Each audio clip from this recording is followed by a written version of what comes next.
I'm Dr. Michael Paterson, clinical psychologist and EMDR Europe Accredited Senior Trainer. I run trainings and workshops for experienced mental health professionals. In this video, one of them is asking me a particular question. Please join us.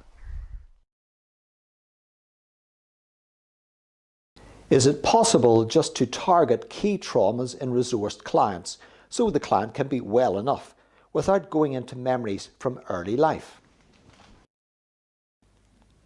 Sometimes clients present with symptoms arising from an event for which they require symptom resolution.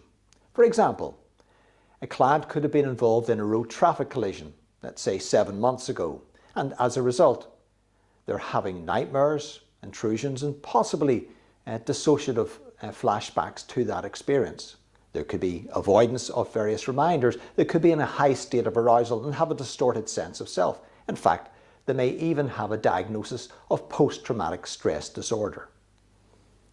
It makes sense to target that more recent past event, first of all, before any other memories, in order to get that client functioning.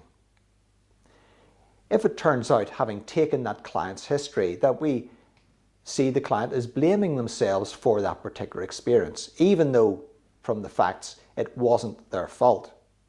Taking the history, we may find that the client has a theme of personal defectiveness and responsibility based on past traumas, big and small T traumas, through their life.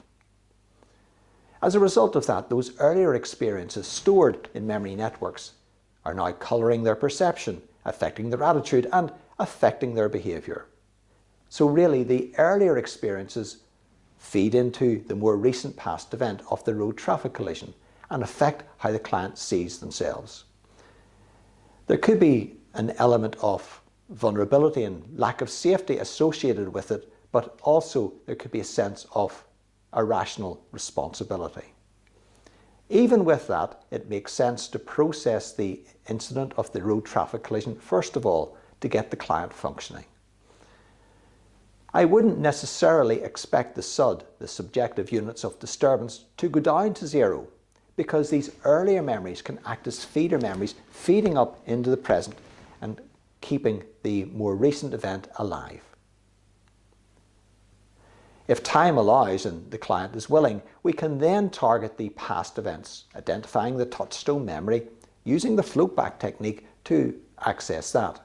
Any other past events, present triggers, and then our client's desired outcomes for the future, using the future template. I hope this video has been helpful. Please do subscribe to the channel using the connection down below. I want you to become the best that you could possibly be delivering EMDR therapy. I'm Dr. Michael Paterson. I look forward to seeing you in the future.